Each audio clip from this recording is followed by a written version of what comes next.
tens of thousands. Mega church or mega cringe or mega mind. Growing up, my family always went to church. We went to tiny Baptist churches that had more Werther's candies than people. Sometimes we went to bigger churches that had Starbucks in the lobby. And one time we even went to a church that was inside an old subway building. I don't know how the subway went out of business. All you need to feed thousands of people is like 2 fish and 5 loaves of bread. All that to say, I'm pretty familiar with the many variations of churches. But the one kind I haven't been to is a mega church. But Chad, what is a mega church? You know what a mega church is already. I know, but tell us anyway. A church qualifies as a mega church if it brings in a congregation of 2,000 people or more every week, which might not sound like a lot because we're so used to seeing huge numbers on the internet, like how Mr. Beast has 400 million subscribers. But thanks to this Mr. Beast video, we know that a congregation of 2,000 people would look like this. 2,000 contestants! And thanks to this Mr. Beast video, we know that an 11-year-old girl crying and pleading for her place in a competition to win $250,000 would look like this. You are a kind person. Your time here is over. I kind of developed a curiosity for mega churches about a year ago when I found this clip. Sky is cracked and Jesus Christ comes again, and every eye. This pastor was apparently trying to drive home the point that Jesus will be coming again. Lucky guy. Man, I wish that was me. Which makes me wonder how many times he tried to tell this to the congregation before he resorted to this. He will return, and it will be when you least expect it. Okay, yeah, whatever, Sure. we get it. No, you don't get it. If you don't listen to me, I'm gonna turn pink. Don't you mean red? Like with anger? No, I mean I'm going to turn into famed singer-songwriter Pink.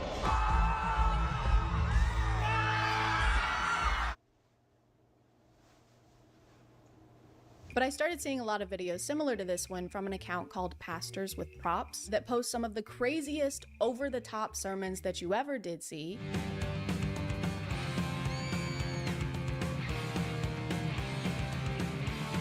You might be thinking, why would you possibly need 3 expensive-ass cars on stage in order to intro your sermon? And there's a very simple answer for that. You don't. You don't have to do that. It's fine if you don't do that. Actually, there was a pretty good reason for this. He wanted to be Marty McFly. Guys, he has to go back in time and stop the crucifixion, so he doesn't have to come into work anymore. A lot of these sermons feel like they were created for reasons other than spreading the gospel. Some of these pastors seem to have realized that they can have whatever they want on stage as long as they find some kind of way to relate it to their sermon. God, hold on, God, I thought you was doing something. How do I get out of? I'm your anchor. Oh, brother. Did you really need to spend probably tens of thousands of dollars on an ocean set with rain machines and an entire real boat just to say that God is your anchor? That's one of the least groundbreaking messages in the gospel. Or water breaking, because the anchor goes through. I don't know if they get to personally keep the items they use on stage and if this is some kind of way to get things they already wanted while getting to write it off as a church expense, but it's kind of really hard to think it's not. We're all going on a journey, walking through life. When it comes to who Jesus is, what direction are you headed? I don't know, but I know what direction you're heading. None. You're not going anywhere. There is no way, allegedly, that he didn't just see the TikTok trend of people buying these under-desk treadmills and wanted one for himself, and then use this sermon as an excuse to buy it for the church. He's literally standing on a massive stage by himself. He could have just done this. You know, sometimes it feels like we're just walking through life. And then other times we're not getting enough steps in, so we need a compact treadmill for our home office. He literally walks to the treadmill to demonstrate walking. And you know what? He didn't even need to do that. We know what walking looks like. It's not like we were struggling to picture what he was talking about. You know, the other day I was thinking while I was on the toilet. This is what that looks like, by the way. And I started thinking, you know, we're all just kind of farting our way through life. For some reason, vehicles seem to be the most common things for these pastors to incorporate. I don't know why. It couldn't be because those are some of the most expensive things you could incorporate into a sermon. It couldn't be that. It couldn't be that reason. Obviously, we have Marty McFly, we have the boat, but we also have a full stage of motorcycles, which might seem like a flashy, pointless expense, but they're actually part of the choir. You should hear him sing. They've got crazy pipes. And then we have this. Man, that was amazing. Was that? Woohoo! I did double loops. I did not expect a double loop. I mean, I guess this is fine as long as he's got some kind of way to tie it back into the message and it's not something obvious and dumb like life is full of ups and downs. You know what? Life is full of ups and downs. Never mind. When I was going through these videos, this roller coaster just kept showing up.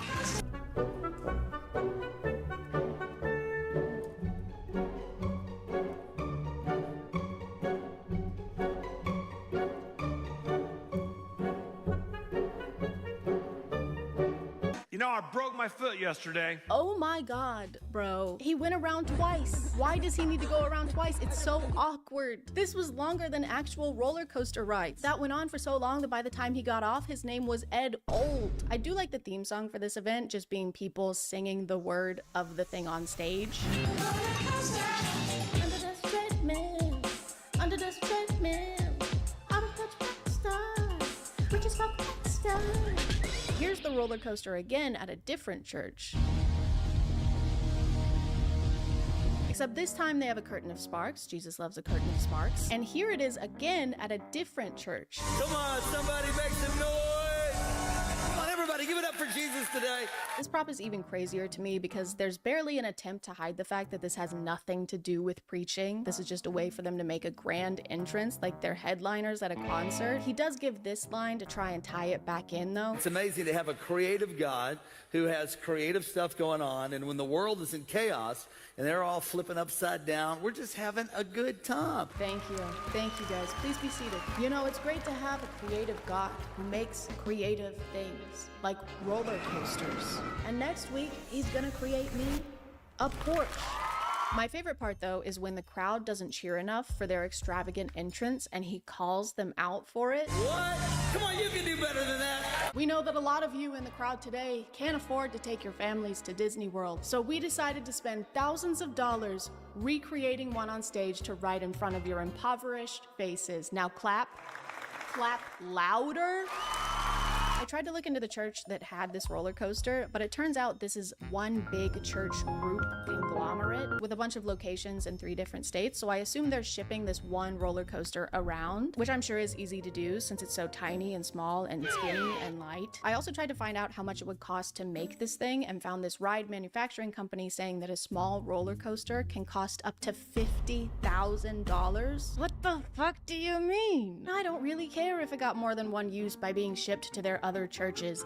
There was no need for it to exist in the first place. $50,000 could have helped everyone in your congregation that couldn't afford rent that month. Or a car. You could have bought a whole car for a family in your community that needed one. I don't care if you get more than one use out of something that's useless. Hey man, when you're done with the giant broken and also empty gumball machine, can I borrow it? Ah man, I would, but I actually loaned it to Paul. What? I'm sorry. Why? Yeah, and I'm not gonna be done with it for a while. But Paul, I need it to... Well, too bad, because I'm using it for... Bitch. All right, that's it. Oh yeah? What are you gonna do? Come on, guys, please, don't. Come on, bring it. Oh, when I catch you, don't run it in place at each other, guys. I wish I could say we were done talking about mega churches bringing vehicles on stage, but we're not even close to that. I haven't even talked about this yet.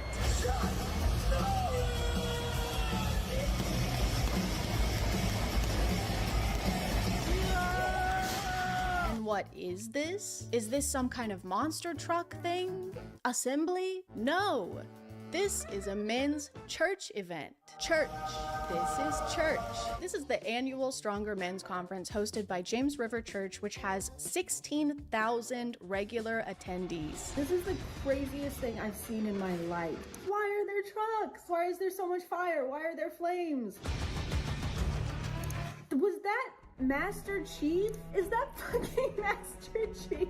The conference has a fantastic lineup of world-class speakers and a Stronger Warrior competition, which as far as I can tell is similar to like American Ninja Warrior, because you're not a good Christian unless you can scale up a fiberglass wall with your bare hands. Jesus said so. According to their website, their world-class speakers include superstar athletes like Harrison Butker. You know that guy who spoke at a college and told the women graduating that day that they should probably just have babies instead. You know, the guy who definitely shouldn't speak in front of thousands of people. He probably shouldn't speak at all, ever. Also, according to their website, if you just scroll down here, you can actually register today. Register today. I mean, register today. Register today. Register today. Register today. Register today. Register today. Register today. They have monster truck rallies, MMA fighting, Master Chief. I still don't know what that's doing here, but I'm sure this alone was thousands of dollars. They've got bull riding, and finally, they've got throwing football on stage. This conference is like what you would get if you handed millions of dollars to a bunch of 12-year-old boys. Essentially, they have 2 days of grossly exorbitant entertainment, throw a couple sermons in there somewhere, charge people $200 a pop, and then abracadabra, you've made $2 million of tax-free money. Allegedly. But maybe I'm being a little unfair. I mean, the whole point of this is to become better fathers, sons, friends, and husbands. And you can't put a price on that. Babe, I know you want me to be a better husband by like taking out the trash sometimes, or maybe talking to our kids. But the only way for me to do that is to go to church and become a better man by watching a monster truck crush other smaller trucks. I saw this comment on the Tank clip, and it says, "What if I told you thousands of salvations come from these conferences? It's great people share these clips, but what about the clips of all the men worshiping God together? Strange that you never see the best part shared. Instead, out of context snippets cut down to support a childish claim." And I think that's funny because the account that posted this clip didn't have a caption. There was no claim. It was just a clip of the conference. Hey, you can't show this clip of me picking a wedgie out of my ass in Walmart. This implies that I would pick a wedgie out of my ass in Walmart. I'm sure there is some amount of worship happening at these conferences. I would hope so, since that's supposed to be its entire point. But I think if it took being lured in by monster trucks and fire and sparks and MMA fighting and motocross competitions and tanks for you to find God, then you probably didn't want to find him that bad. Dear God, please. I can't focus. I need some white noise. Dear God, please help me find peace. I know all of this might seem like an excuse for guys to get out of the house for a weekend and watch sports, but the church does also have one for women. Except this one is boring. It looks like all they have is singing and speaking, and they're even holding Bibles here. That's weird. What's that about? I was gonna ask why the ladies don't need all that extra entertainment to find God too, but then I remembered how hard it is for husbands to find anything, and God's probably harder to find than a bottle of mustard behind the orange juice. So I've got to cut them some slack. Oh, also the women's conference is $230 per person instead of the $200 they charge per person at the Stronger Men's Conference, which I think is good, actually, because at least some taxes are being paid here, even if it's just the pink tax. The pastor of this church has also used his sermons to try and get people to vote against laws he doesn't like. And if you live in the city of Springfield, we're asking you on April 7th to vote yes to the repeal of the Sexual Orientation and Gender Identity Bill. And his reasoning for this was homosexuality is a sin according to the Bible, and Christians should vote for repeal. But that's not what he was saying when his church hired a male stripper to perform at the Stronger Men's Conference.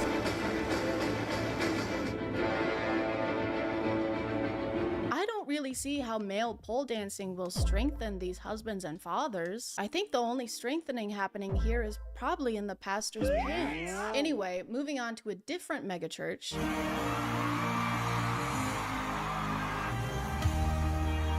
Just kidding, it's a Justin Timberlake concert. Gotcha, bitch. Sorry, you're not a bitch.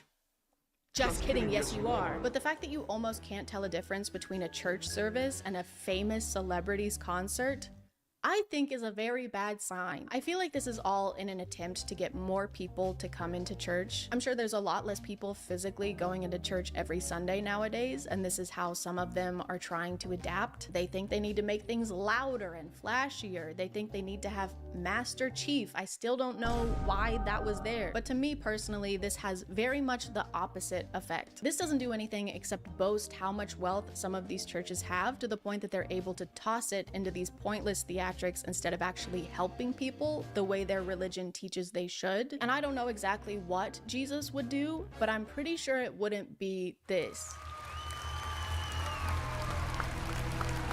Hello, it's me, the Lord, and I want you to follow me. I am Halo reaching for you so that I can give you my love. Yes, sir. Which is Halo Infinite. All I want is to be there Halo for you. And you never have to be afraid, because I will fight your Halo wars. Together we will be unstoppable, because I am the Master Chief of the universe.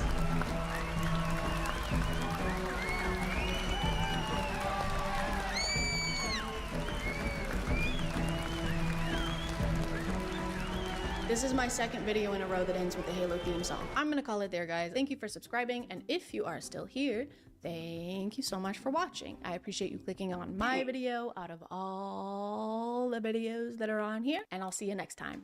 Okay, bye.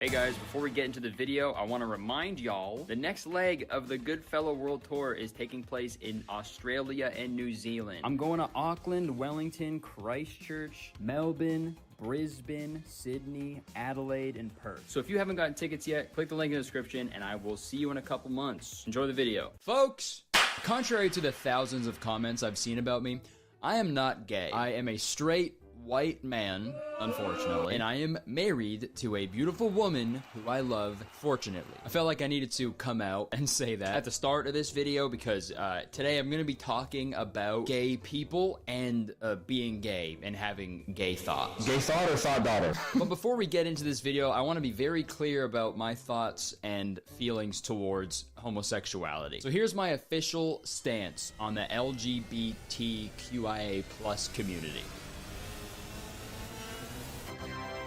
Dude, I'll even put my pinkies out, man. Rock and roll. If you're gay, bi, lesbian, pan, whatever, you do you. I have no problem with it. I've actually never understood why people cared about, like, two people who love each other, but it's just crazy to me that there's still people today in the year 2024 who have like a genuine problem with gay people, when homosexuality literally like dates back to like cave drawings in 11,000 BCE. And dude, if we're getting scientific with it, honestly, I think being gay predates life on Earth entirely. You know how I know?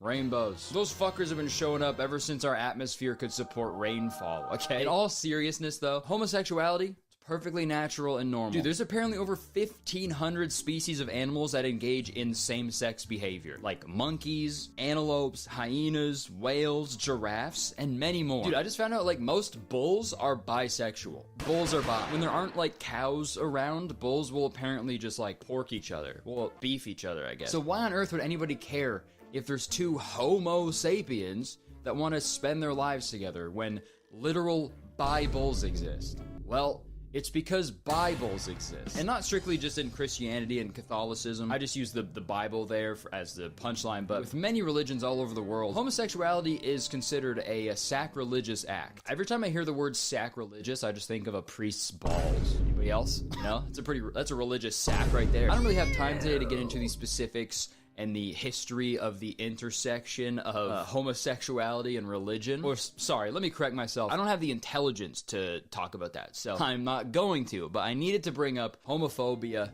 and religion, because today we are going to watch a TLC special titled My Husband's Not Gay. Yeah, this 40-minute TV special follows the lives of 4 Mormon men who experience an intense attraction to men, but have decided to marry women instead so they can still be accepted in their church. I've never heard of this show before, but someone tagged me in a TikTok about it, and as soon as I read the synopsis, I knew I had to talk about it. So without further ado, let's watch My Husband's Not Gay. The episode starts with an introduction to Jeff and Tanya, who have been together for 9 years, and they also have a son together. And this is when they hear the term that they use to describe their lifestyle. I experience SSA, or same-sex attraction. Not gay.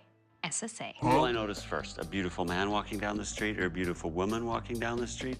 I'll notice the beautiful man 9 times out of 10. Okay, someone who is attracted to men, thinks about men, wants to be with men, but also wants to be in a hetero relationship. Somebody that is attracted to the same sex, but wants to be in a heterosexual relationship. Not gay, SSA. Not gay, SSA. That's the new no homo.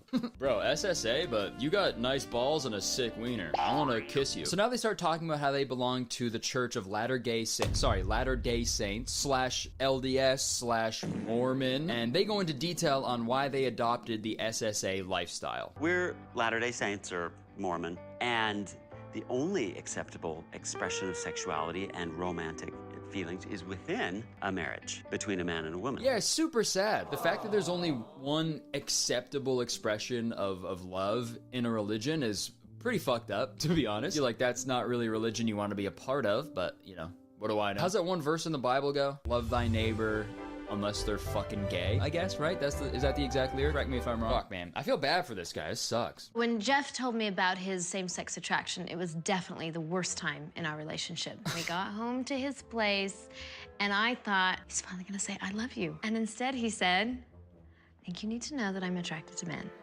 And Okay. I was crushed. So yeah, Jeff told Tanya that he's attracted to men, and then he gave her a bunch of books to read about SSA, and then she finally came around to the idea that, you know, she could still be with him even though he is attracted to men. I know lots of other of my friends that are in these same type of marriages, that are in good relationships, and none of us feel oppressed. We've chosen to be here. Yeah, you go, girl. The ultimate ally, dude. I'm here, he's queer, and there's nothing I can do about it. All right, now we meet the next couple, Brett and Megan. Growing up, I thought for a long time that I was gay. I thought that these feelings defined me. Yeah, I mean, fair assumption, right? If you're thinking about a bunch of oiled up naked guys, as I am right now, because I'm talking about it, but, you know, if you're constantly thinking about that, right, that's a fair assumption. You'd be like, okay, yeah, I guess I'm gay. So I wonder why he ignored all those emotions. I didn't ever expect to get married. I wanted to, but I didn't think I was gonna be able to get married and have children and live the life that I'm now living. Everything he described, you can do as a gay man. You can get married, you can have kids. Well, I mean, right now you can. I don't know how long, based on the fact that a literal fucking goblin is the president-elect. Dude, he's probably gonna pass a bill that makes it so you can only marry him. And look, so far, both of these couples seem really happy, and their kids seem like they're, you know, taken care of really well. They're very happy as well. But I just can't help but feel bad, because you have one person who's suppressing, like, a huge part of, like, who they really are, and then the other person who's, like, struggling to deal with it and also, like, enabling it at the same time. There have been periods in our marriage where I knew that the attraction wasn't there, but thankfully we've moved beyond that. Yeah, we've actually moved on from being attracted to each other. He actually loves me so much that he can't stand to look at me. All right, now it's time to meet the final couple. My name is Tara. And my name is Curtis. We've been married for 20 years. What the hell? And my name is Curtis. You know, I don't come across too many Curtises or Curti in my life. So whenever I see another guy with my name, like, I automatically, I hate them. I don't like them. You know what I mean? Weird, right? Like, fucking get your own name, bro. Fucking literal fan behavior. About 4 years ago, Curtis came to me one morning and told me that he had same-sex attraction. Oh, okay. No, I didn't. No, I did. She's lying, okay? Don't listen to her. He explained to me at that time the difference between having these feelings and not wanting to act on them. Okay, so they keep saying that, like, you're only really gay if you, like, act on these emotions that you're feeling. Ultimately, when it comes to our faith and our belief, what matters is how we act. And I don't agree with that at all. You don't have to act on your emotions to know that they're real and genuine, right? Like, I knew I was straight, like, before I, like, kissed a girl, right? You know what I mean? Just like any straight boy growing up, I knew I was straight the second I saw the pink Power Ranger, okay? That's a canon event. And this whole, like, SSA thing is, like, really frustrating, because it's like, doesn't everybody have a little bit of SSA sometimes, right? Right? You know, there's been a few times in my life where I've, like, seen a guy and been like, whoa, that's an attractive guy right there, right? Doesn't mean I want to fucking make out with them. If it happened, it wouldn't be the end of the world, but it's not like I want it to happen, right? You know what? I think actually the first time that I fully understood, like, how dudes could be gay is the first time I watched an episode of Smallville. 2004 Tom Welling? SSA alert, dude. Anyways, Curtis, not me, the other Curtis, he talks a little bit more about their marriage and their relationship with God. Have I made mistakes in our marriage? I have. But with my belief in God, all things that I struggle with, if I turn to him, can be for my good. Turn to him? I don't know if your wife is gonna be chill with that, okay? Come on in. It's Jeff and Tanya. Good to see ya. Glad you're here. How's it going? in Salt Lake. They just start making out. Hey, what's up? Oh, fuck, that's funny. Okay, so the two couples are getting together for a Bible study, and Curtis invites his... It feels so weird to say out loud. And Curtis invites his friend Rob over as well. But Rob is not a member of the SSA community, so things get a little awkward. There's a lot of SSA in Argentina. Did I tell you that? No. Yeah, that's a big problem down there, too. What do you mean by SSA being a problem? Well, the whole act is against the teachings of the gospel. In the Mormon faith, we do not practice homosexuality. Why? Because you're already really good at it? Babu, got And okay, you're gonna tell me gay stuff doesn't happen on those mission trips? Okay, dude. Two guys traveling around the world together, spreading the gospel? Yeah, they're spreading more than the gospel, okay? They're spreading those cheeks as well. No matter how ugly you make those temple garments, I'm sure some gay stuff happens from time to time. And that's fine. Did you guys know that Mormons have special underwear?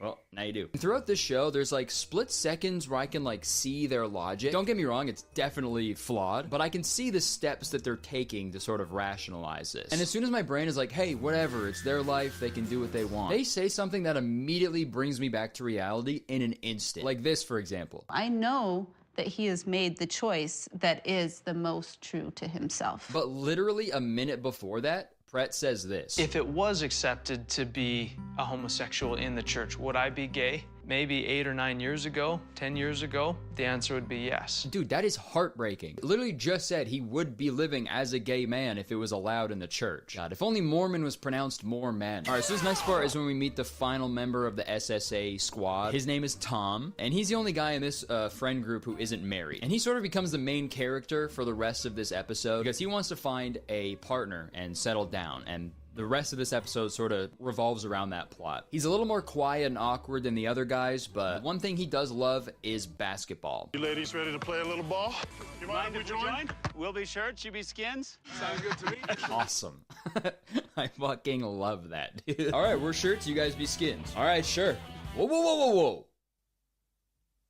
Bottom hat. I like your style. But Tom is by far my favorite person in this entire episode. He's actually like really funny and likable. And he's got some really great lines throughout this episode. I don't feel like I fit the mold of guys that are attracted to other men, other than my deep and abiding love for Broadway show tunes and the attraction to males. Those are the two things that are kind of gay about me. See, that's super funny. You know,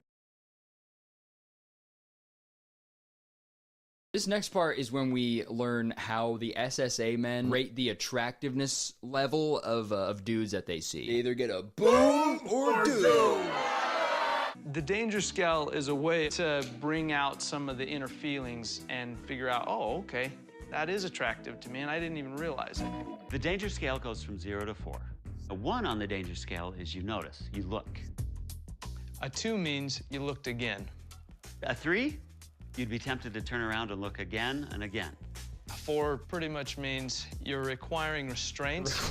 All right, that's wild. I hope they never see a 4 on the danger scale if they require restraint. I think like the only way to really restrain a gay urge that strong would be with like a straight jacket. And I assume they call it the danger scale because it's, you know, these are emotions that they're not allowed to act on. So again, that is super sad. It should not be a thing that you associate with danger and like negative emotions, right? It's positive. It's how you feel, like deep down, right? It's fucking sad. Honestly, dude, this whole show reminds me of this t-shirt I saw on Twitter a couple weeks ago. I'm not gay, but when I look at naked dudes, I get horny and jack off. That's the whole thing. But while the guys are checking out the other dudes on the basketball court, their wives show up, which makes Tom a little envious. They're kind of in a place that I want to be. I want to meet a girl and like her and say, by the way, I'm attracted to guys. Nice, man. Dream big for sure. All I want to do is just meet a girl and tell her that I'm not attracted to her, like at all. So once they're done playing basketball, the friend group tells Tom that they're gonna set him up on a blind date with one of their friends in a few days. So we can set you up? They're gonna host a dinner party for all of them and also invite their friend, who is a girl, by the way, to this dinner party to be Tom's date. How about like a dinner party? We could have everybody over. You're all gonna be there for my blind date. Oh, yeah. But in this next scene, it follows the wives as they go on a hike together because they think it's important to spend some time away from their partners. When you're married to an SSA guy, he tends to be your girlfriend than your husband, and so you isolate yourselves from your real girlfriend. Whoa, yeah, I didn't even think of it like that. They fucking hit the lottery, dude. They have a husband and a gay best friend, all in the same person. Yeah, dude, that's gotta be wild. God, you are such an asshole. I'm the asshole? Oh my god, I can't do this right now, okay? I'm leaving. Fine, I don't care. Girl, you're not gonna believe this. What did I do this time? Okay, this next part is great because they're going on this hike talking about their SSA husbands, and this next line of dialogue, dude, it perfectly summarizes the entire episode. It's really important for him to get his guy time. He comes back even more interested in our relationship and committed to our relationship when he's had that time with his friends. Yeah, dude, I no shit. You guys ever notice that your husband is like way happier after he hangs out with a bunch of other gay men? Yeah, I wonder why that is, Megan. Do you guys' husbands come back from basketball with a bunch of red welts on their neck and scratches on their back? They gotta stop playing so rough. So they make it to the top of the mountain, and they actually bring up SSA. But one of the girls on this hike isn't familiar with SSA, and things get a little heated. What is SSA? So our husbands are actually attracted to men? Wow. So are they gay or not? I get a little defensive when somebody calls my husband gay. Huh? Not that I think there's anything wrong with that, but I don't feel like my husband identifies with it, and I don't identify my husband as being gay either. Gay to them is a lifestyle choice. Okay, whoa. These people, they've got to be the most, like, supportive, homophobic people I've ever seen, dude. Just being like, I support my husband, and then they're also like, but being gay is a choice. Like, what the fuck? And it's, like, so funny they say that, because it's like, no, it's actually the opposite, dude. Marrying you was the actual choice. They chose to do, they went against their natural emotions to do that. Like, what's that one fucking TikTok sound? Denial is a river in Egypt. Your husband is gay. Okay, we're gonna skip forward in the episode a little bit. The guys go shopping to find some nice clothes for Tom's upcoming blind date. And this is when they run into two gay men. Hey, you see that guy over there? Yeah, not just SSA. They run into two openly gay men. That's Jay. We know him. Yeah. Well, that's Jay. Yeah. This is like my favorite scene in the whole episode, I think, because this guy in the beanie like finally made me feel sane. You're attracted to men, but you're going on a date with a girl? I experienced the feelings, but I've chosen to find a wife, get married, have kids. Why? I've just always wanted that, I think. Some of that comes from religion, for me, faith. For a long time, I felt cursed. Like, I felt like it was a curse. It was heavy, heavy for me, but not anymore. Like, in a lot of ways, I see it as a blessing. Dude, I love how he's talking about his attraction to men like he's delivering the final monologue at the end of the first Spider-Man movie. This is my gift. My curse. Who am I? My name's Tom. I'm 34 years old. And this next part, Tom says something really interesting that I actually didn't know. And sometimes I feel like if someone says he's gay, it means that you're in relationships with men.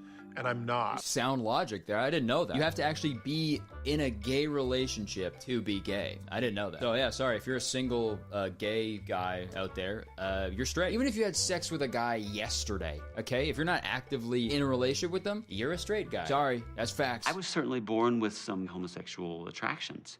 But what we say is there's still a choice in our behavior. This is the argument they keep bringing up, and it just does not make any fucking sense to me whatsoever. Of course, there's always a choice of what you do. If it goes against, like, who you are, then, like, what the fuck? What's the point? Dude, straight up, that's like if you had, like, size 15 feet and you just hated that about you. You're like, oh, I fucking hate my big fucking freaky ass feet. I just want to be like everybody else. And you just go your whole life like shoving your big fucking feet into like size 9s. That's the exact same thing, dude. It doesn't really do anything for you other than cause you like a bunch of pain and discomfort. But one of these dudes actually sums up my thoughts perfectly. If you like guys, like guys. Thank you. That's what I'm saying. Also, at the same time, dude, I've heard the craziest shit that Mormons do to get around the rules of the religion so they can still engage in intercourse, like before their marriage, so like they can still be Mormon without going to hell. And it's like, dude, it's insane. Creative, but insane. I'm not gonna explain it obviously in this video, but soaking? How do you even come up with that, dude? Mormons will jump through all those fucking crazy ass hoops just to do that, and then but oh, kissing a guy is bad? That's where the line is? Cool. Sorry, I digress. So Jeff and Tanya are getting ready for the dinner party. This is when Jeff drops a fucking bomb. I think me and the guys are gonna go camping in a few weeks. Camping? What's that look? Who's going? A couple guys you don't know. How well do you know these guys? I don't know them very well, actually. Dude, could you be more suspicious? Hi, honey, do you mind if I go pitch a tent with some dudes? How well do you know these guys? Not that well. I just met them this morning on Grindr. I mean, wait, what's Grindr? It's an app for skateboarders. It's an app for skateboarders. Well, sounds pretty straight to me. Go ride that wood. Yes! There was one time a couple of guys slept over at my house. And let's just say things got a little out of control. Hey, yo, things got a little out of control. Dude, what happened? You can't leave us hanging like that, dude. Deliver that line like Maddie B, too. I love this dance called the Nene, and so whenever we hit Things it, got it a gets little out pretty of control. crazy. All right, it's finally time for the dinner party / Tom's big date. This is when Brett and Megan tell everybody that they're expecting their second child. Megan is pregnant. Seeing Brett and Megan so happy really hits home for me, and it reminds me that this is what I want. Okay, whoa, dude. Yo, Brett, I'd keep an eye on your boy over here, bro. You just found out that your wife was pregnant, and he's like, this is what I want? This is what I want. Who wants to friggin' impregnate your wife, bro? That's fucked. This is what I want. Okay, so Tom's date, Emily, shows up, and this is the moment of truth, because he was saying how nervous he was about whether or not he was going to be attracted to her or not. I'm just not sure that I'll meet a woman that I feel attracted to enough that I can move forward and build a life with. So let's see how Tom feels about Emily. When Emily walked in the door, my first impression was, this is a cute girl. I thought she was attractive, and that's such a relief. Nice, man. That's how you want to feel when you go on a date with someone. Yeah, it was nice to meet you. God, I'm just so relieved. I was positive that I was going to find you atrocious. You want to split the bill? All right, so Tom and Emily, they're getting along for the most part during their date. But everybody keeps making these like little jokes and comments that are making it really uncomfortable because Emily doesn't know anything about Tom's SSA. You grew up with dogs? Kind of, yeah. What kind? A wiener dog. That's a very appropriate one. That's the kind of dog you should get, Tom. But despite all of that, Emily really seems to like Tom. I'm having a great time. So at the end of the night, Tom walks her out and basically comes out to her as an SSA man. I'm attracted to men. I'm attracted to women, too. Right. I wouldn't be on a blind date with you if I wasn't. Thanks for telling me. Yeah, I don't know if he fully explained what SSA was to her, but Emily was okay with it and she was down to see him again. What is it that you want the most? To be married, have a wife, have kids, have a family. Just to live the way I think God wants me to live. Bingo! There it is, man. Live the way I think God wants me to live. Not the way Tom wants to live. Really basing the way you live your entire life just to please a man in the sky? I don't know, dude. Can I give you a hug? Oh, please. Thank you. Thank you. I wish nothing but the best for them. At least they do have one thing in common. That's something. I don't think the SSA will ever go away totally. I think I'll always have some level of attraction to men, but I'm okay with that. And there you have it. That was My Husband's Not Gay. Overall, a very interesting glimpse into these people's lives. I had never heard of the SSA community before watching this, but after watching it, I just feel sad. I feel really sad after watching this. They said several times throughout the episode that this is what they want and that they're very happy. So obviously I'm not saying that these guys should fucking abandon their wives and children. It's just heartbreaking to hear the things they say so nonchalantly. And it's just sad that they feel the need to push down these emotions in order to feel accepted into the church. I've watched a few videos online from Mormons who do identify as gay, but the current official stance of the LDS Church on LGBTQ plus people is you can have gay feelings, but you just can't act on these feelings. That is the official statement from the church. And if you do act on those feelings, then you can be excommunicated from the church and even your family. Really nice, guys. I guess it's a step up from the literal conversion therapy they used to do, but still, it's pretty mean. It's kind of messed up that a church that's supposed to be teaching you virtuous lesson is also able to excommunicate you from your loved ones for being who you truly are. And I think the whole only acting on these feelings is bad argument is just silly, because what is acting on it really? Picture this. What if you're a Mormon, you're standing on a packed subway car and you're facing another dude who's also standing on this subway car, and the train slams on the brakes super quick, jolting you forward, and you accidentally lock lips with this stranger. You just kissed a man. Would the church have a problem with that? And what if the train conductor slams on the brakes again and your hand slips down the stranger's pants? And then the subway malfunctions, so it's accelerating and reversing back and forth over and over and over again, so you're full on giving this stranger an old fashioned until completion. That happens sometimes, okay? And then what? Is the church gonna have a problem with that? Grow up. Grow the fuck up. Alright, that's it. Thank you so much for watching. Hope you enjoyed it. If you did, please press the like button, okay? Because believe it or not, 1 like equals one of these shirts I will put in my closet. Or you know what? Not in the closet, because we should all be living openly and freely. Leave a comment, let me know what you think about this. I'm sure people will have a lot more.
How often in this movie? It's been a really good year for movies so far, but I have to admit that sometimes they can be a little too much for me. As a lot of movies have gotten more ambitious in scope, more groundbreaking with their visuals, I often find myself getting overstimulated. I had to leave the newest Mission Impossible like 45 minutes in because the AI villain in that movie made me so dizzy I thought I was going to throw up. That's real, by the way. I'm kind of doing a bit right now, but that actually did happen to me. And don't get me wrong, I loved Sinners. Such a fun theater experience, but the whole time I was watching it, I couldn't help but think how much better it would have been if instead of doing the whole vampire thing, they had just screen recorded a bunch of Zoom calls. And then I found out about the new War of the Worlds movie, and all of my prayers were answered. Oh my God. War of the Worlds is Amazon's take on Steven Spielberg's take on the H.G. Wells novel from 1,000 years ago. And I say Amazon and not Prime Video because where a lot of Prime content is made with a noticeable production value, this movie feels like it was made in an Amazon warehouse. No, Mark, no! It's also kind of an ad for Amazon, but I'll get to that later. The main character of War of the Worlds is Will Radford, who works for the Department of Homeland Security as a surveillance and threat assessment expert, which certainly makes it sound like we could be in for an exciting movie here. In reality, all Will actually does is sit at his computer all day watching drone footage of Washington, D.C. I think the conceit of the movie was, okay, what if Jason Bourne worked from home? Sorry? And he was played by Ice Cube?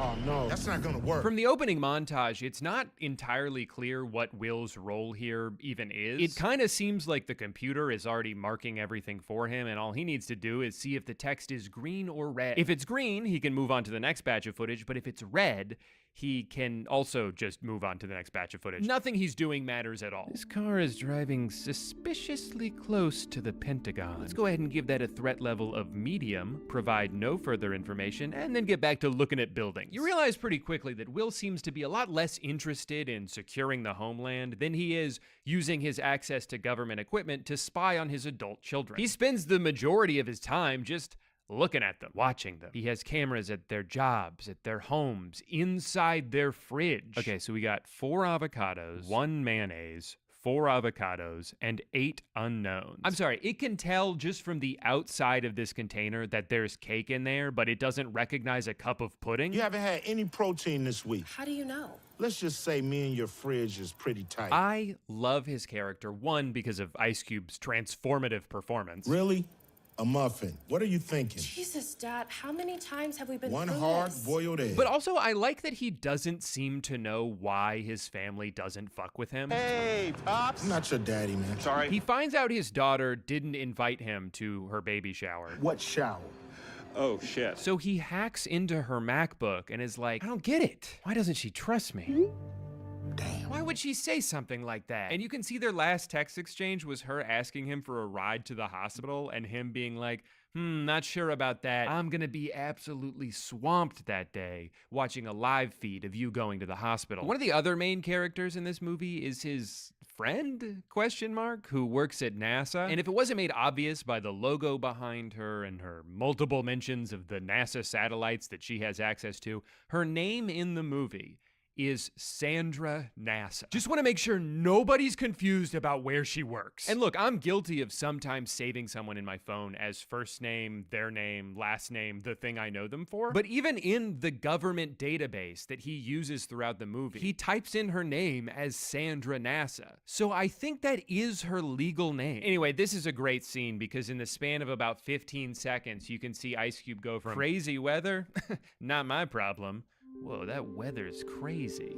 But it's not my problem. Take a look at this. I watch people, not weather. All right, that's crazy right there. Well, I got bigger fish to fry than watching clouds. Now, I know you're thinking this movie is great so far, but how come nobody's gone on Facebook yet? Don't worry, he does, for several consecutive minutes. Remember to take out the trash today and be nice to the kids. That's how she died. He forgot to take out the trash and she got hit by a garbage truck. Here's another example of very efficient writing in this scene. From this, we don't just learn that wife is dead. We learn that in this universe, the deliverability of a Facebook message is what indicates whether or not someone is alive. This is a crucial detail to remember, as later on when shit hits the fan and the aliens start attacking, spoiler alert, sorry, there's a very tense moment where Will's message to his daughter Faith does not go through. The implication being that she died so hard her Facebook doesn't even work anymore. Look, I know Facebook certainly has some weird policies, but I don't think they deactivate your account the moment you die. No, thankfully she survived, and her dad is able to confirm this because he, again, has access to 24/7 live feeds of every building she might be inside of. Aw, he really does care.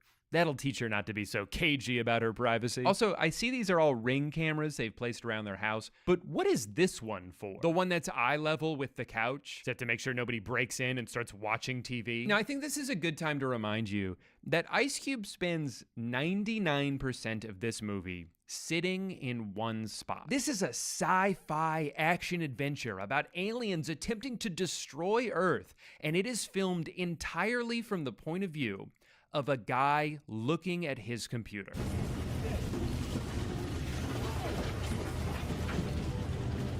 You could make the argument that there's no point in even trying to make this movie if you're not going to actually film any of the things that are supposed to be happening in it. And I'd almost be inclined to agree, but have you stopped to think about how much more work that would have been? Ugh. Watching someone's facial expression change slightly while looking at a bunch of desktop notifications accomplishes the same exact thing. It's terrible. Like even when meteors are hitting the Earth, aliens are coming out and shooting people, we're still not really watching any of those things. We're just watching Ice Cube react to those things.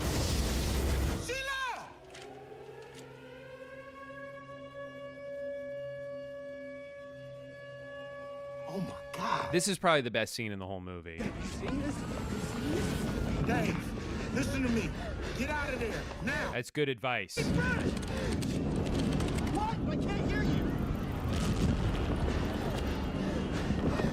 Gotta go left now. Where is he routing him? Make a right now. He's so confident about where to go, about where the aliens aren't going to be.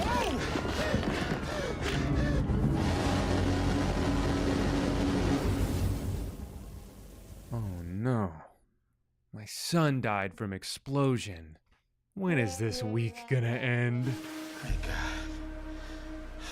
Don't worry, Dave is okay. But now Faith is in trouble. I've never showed it, Dad. What are you doing outside? At least put a jacket on. It's cold out there. Get away from that. Okay? Stay clear of that stuff. Get out of there. Go. Yeah, she's working on it. Go.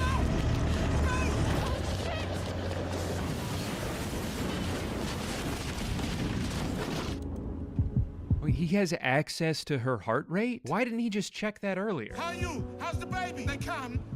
Your heart rate is way too high. 105? That's not that high, especially considering the situation they're in. She just sprinted away from an alien laser beam. If anything, it's kind of low. She's freaking calm right now. Oh, cool. We're moving from the computer to the phone. All operators are busy now. The world is at war. I'm coming. Gross. Hey, at least he's finally about to go to a more interesting filming location. Damn it. Lockdown. Never mind. The door's locked. My daughter's in danger. I have to go help her. You know, on second thought, I do kind of like this chair. Okay, I'm coming. I'm coming right now. Gross. As quick as you can. I'll open it for you. Hurry up, baby. Faith, you're gonna have to get your ass in gear, man. This is some pathetic effort I'm seeing out of you. Hurry, you're almost there. Keep moving. Just a little bit faster. Good news, she was able to make it into a car that's leading her to safety. Bad news, it's a Tesla. You think you have more power than you really do. You think you have the power to have saved Mom? Classic infuriating movie trope here where one character has vital information that would help everybody, but the person they're trying to communicate it to won't listen. And I need to talk to you about something I don't have time for that right now. Dad, okay? This is important. I have information I think you might want to know. Not now, Dave. The government... No. I don't want to hear nothing you have to say. Dad, listen! I gotta go. There are so many jump cuts in this movie, it's actually insane. Like, I think they just filmed every line individually and forgot they needed to account for conversational timing. So then they had to fix it by putting all these cuts in that you can't do in a movie. YouTube video? Sure, do all the jump cuts you want. But you gotta raise your standards a little bit if you're Universal Pictures. Now, to be clear, I don't blame any of the individual editors for this. In fact, I don't know if I could imagine a more difficult editing task than to have to make something comprehensible with the source material that they were given. Essentially, Amazon gave these two people a photo of a green screen and a handful of Ice Cube reaction shots and said, make a movie. And technically, they did, because we're watching it. Sometimes I wonder, though, if they even knew what was going to be on the computer when they filmed, or if the plan was just get a shot of Ice Cube looking concerned, and then we'll figure out the rest later. Because not only do they reuse shots like crazy, but there's times where something so inconsequential happens that it feels like it was just shoved in after the fact. All right, time to fly this drone. Oh, wait, I can't. I could earlier, but now I can't. I need a level 5 password. So I'm gonna DM someone else in the government and ask for a level 5 password. And now I can see the drone. What a fun obstacle to just throw in for no reason at all. Did it make the movie better, or did it just make it longer? Our forces are positioned and ready to engage right now. What do you think, Mr. President? I see no other option to initiate this war of the worlds. He said it. He said it. There are too many of them. What are we going to do? We're going to initiate a Star War. China and the U.S. have joined forces in what is an unprecedented collaboration. On the Song of the Summer. The world's governments have finally put aside their differences in an effort to protect the home planet. Who is saying this? Who is talking right now? Such a heartwarming sequence here, a real glimpse into what life might be like if we all just got along. And the best part is, we get to watch Ice Cube watch it happen. Got him. Took your ass out, huh? Take your intergalactic asses back home. Meanwhile, Faith isn't doing so hot. She's pregnant. I thought that I could stop the bleeding if I took it out. I thought I could stop the bleeding by pulling out the one object that was stopping me from bleeding. Why didn't that work? Gotta put some pressure on that wound, man. No, Mark, no! But I work for Amazon. Packing supplies are all I know. Oh no, please don't die. Hold on, Faith. I love... Oh, wait, my girlfriend's calling? Keep me posted. Hey, you talking to the cube, baby girl? What do you want? Big discovery here about the aliens and their intentions. Why are they going after the chip? These little guys are drawn to data. These things eat data.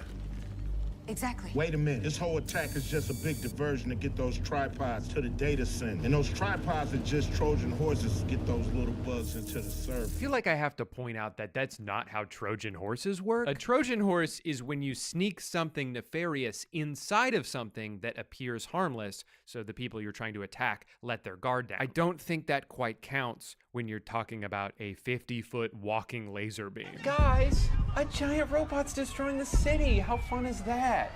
I just hope there aren't a bunch of smaller robots inside of it who try to steal my Facebook memories. Oh no, my Facebook memories! I never should have trusted you. No, no, no, no, no, no! Remember to take out the trash today and be nice to the crew. It's so sad. It's like she's dying all over again. And how is he going to remember to take out the trash now? Kind of seems like he already forgot the part about being nice to the kids. Jesus, Dave! Dad! I love how often in this movie Ice Cube exasperatedly takes off his glasses only to just have them back on immediately in the next scene. Also, in case you didn't pick up on the insane plot twist here, turns out the aliens aren't here to take over the world. They're here to eat our data. We are in utter chaos without our most precious resource, our data. And because of the internet, we have a whole bunch of it. Collecting data? Oh, man. The clues were there all along. Look how hungry that robot is. Shit. Breaks us behind the whole thing. Traitor. Yeah. I think you're going to want to take those glasses off, man. And go ahead and put them back on. NASA warned you if you activated Goliath, it could spark an invasion.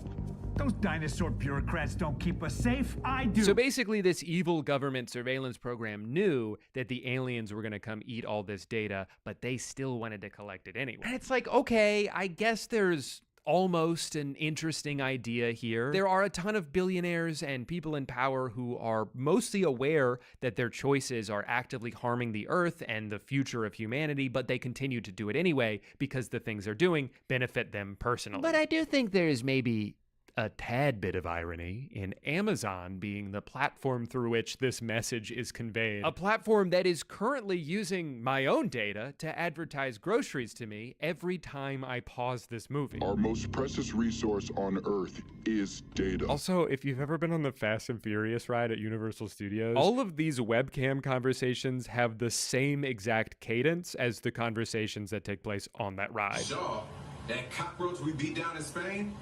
What's he got to do with this? Nothing. VP, justices, chiefs of staff, all secure. Okay. You insane.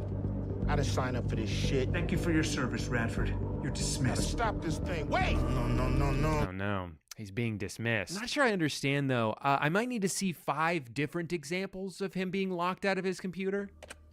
What? What? What? What? Oh! He got fired. The other twist is that his son Dave is the disruptor, and Will hates the disruptor because of how disruptive he is. It's you! It's you! Yeah. In fact, he's #1 on the domestic terror suspect watch list. But now that he's stuck on the outside too, they'll have to work together to save the day. He's gonna have to go from hacking for the government to hacking to the government.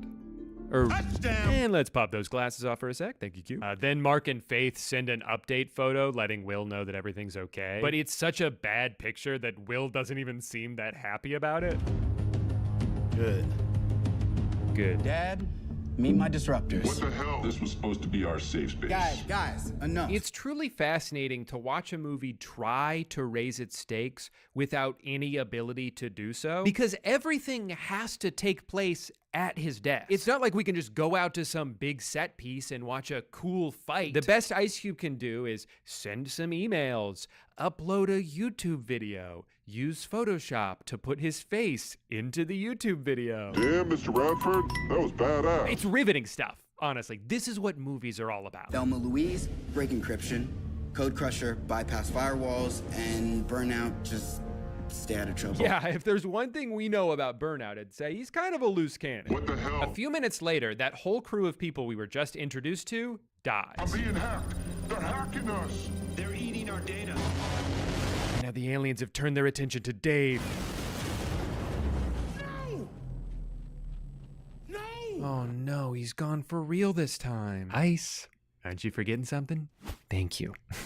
Now put him back on. You know you can't see without him. And then he sits down and then stands up and then he goes to pick up his chair that he threw earlier. So like, wait, where the fuck was he just sitting a second ago? And I guess firefighters are there already? How did they get there so fast? It's been 12 seconds and the world is at war. Gonna need to take my glasses off for this one. Oh, never mind, guys. His son is alive. He was just using a green screen. You had me worried to death, man. You should have seen it. I threw my chair on the ground. Oh, son, I'm just so glad you're alive. For the second time today, I thought I lost you. It was devastating. Oh, wait, my girlfriend's calling me again? Girl, you gotta stop blowing up the cube, okay? I got shit to do today. We must destroy DHS to make sure anything that gets through can't get to the Goliath. No! Guys, that's the building I'm in! Hell no. Dad, you're gonna have to get the code into the servers manually. They will kill you, Will. It's a damn suicide mission. I said I'll be fine. I just needed to put my glasses back on. Okay, so the plan is Will is going to leave the room. I just hope his legs haven't atrophied in all the time he's been sitting there. He's got to go take this virus and put it in that delicious data that the aliens will eat and then melt or whatever. I don't actually really know. There's just one problem with this plan, though. The only way to transport this virus is with a thumb drive, and Mr. Cube doesn't have one. Put it on a thumb drive. I don't have a thumb drive. What do you mean you don't have a thumb drive? What? Dude, everybody has a thumb drive. Shit, I bet even Mark has one. Even I have a thumb drive. I knew it. Faith can load it here and I can get it to you. Ha! Prime Air. So this is where the movie goes from good to great. I mean, rarely do we get to see the streaming service a movie is on become so integral to the plot of the movie. Right. Oh, it's the future of delivery. In hindsight, it actually feels kind of insane that I even needed to have a Prime subscription in order to watch this movie that is about to climax with Amazon saving the world. I need you to place an official order on Amazon to activate the drone. Nuts. I like when this guy's flying the Amazon drone, but then the aliens sent out their drones to try to blow it up. So then the other guy starts piloting a third drone that he uses to blow up these drones before they can blow up the Amazon drone. Touchdown! Good job, team. Oh no, the drone fell down. There's no way to get it back up from here. Okay, so what do you think that they're going to do to get out of this situation? I'll give you a couple seconds to think about it. Got your answer? Great. So if you said that they would use facial recognition software to identify this homeless person on the street so that they could text him on the phone and ask him to flip over the drone, you're correct. But also a little psychotic for even thinking of that. Jesus Christ, man. But of course, he doesn't just trust this unknown number at face value. He has to be bribed a little bit first. So they give him a $1,000 Amazon gift card. And without hesitation, he sprints into the face of danger to flip that thing over. Oh my God, what a choice. I'm pretty sure that guy exploded, by the way, but that doesn't matter to us because the camera never turns around to look. In his first taste of real action in the entire movie, Will gets grabbed by an alien tentacle that penetrated the building, and then he says this. These things are everywhere! Nope, there was just one, and all he had to do to kill it was tell it to move. Move, bitch! Get out the way! Just like the song. Where's that drum? Coming! And now for the scene that this entire movie has led up to. No! I love you guys! In hindsight, it actually makes sense why he spent his entire life in that room, because about 5 minutes after he left it for the first time, he died. So maybe he was onto something. Anyway, now it's everybody else's turn to be alone in a room, pretending to react to someone's death. Huh, not so easy, is it? Maybe we shouldn't have been so hard on him, especially now that he's gone. I miss him so much. His quips, his glasses. Oh, never mind, he's okay. Aw, happy ending. I guess nobody died in the movie. Except for the millions of people who definitely died in the movie, but we don't have to think about that. I just got off with the president. He wants you to pioneer a new data collecting protocol that doesn't invade people's personal privacy. Sorry, sir, but not for me. If I can't invade people's personal privacy, then I'm just not interested. This War of the Worlds. And that's the movie. It's a total abomination. It's a hoot and a half. It's already being called the worst movie of the decade, but it begs the question, how the fuck did this happen? Look, I refuse to believe that a single person involved in making this was not aware of how terrible it is. I mean, my first thought when I initially saw people posting clips and making fun of it was, oh, Amazon made a terrible movie on purpose to get free publicity, and it's working. If this movie was only kind of bad, no one would be talking about it. And even if it was somehow really good, they still wouldn't be talking about it. I think they put out this steaming pile of product placement-ridden garbage to trick me and 10,000 other YouTubers into making full videos about it. The streaming services have caught on to the effectiveness of rage bait, and just like those data-hungry robots, none of us could resist taking a bite. Weirdly though, the more I read about the production process, the more I actually kind of think this was not intentional and it just happened to suck. The biggest factor being that this movie was filmed 5 years ago during COVID lockdown. It wasn't a conscious artistic choice to shoot it the way they did, although they have now retroactively tried to say that it was. They did it because they could either put each actor in a separate room and try to piece it all together in post, or they just couldn't make a movie at all. And that makes sense. You know, everything was pretty janky in 2020. We were all just trying to adjust to that new reality. But then they sat on this movie for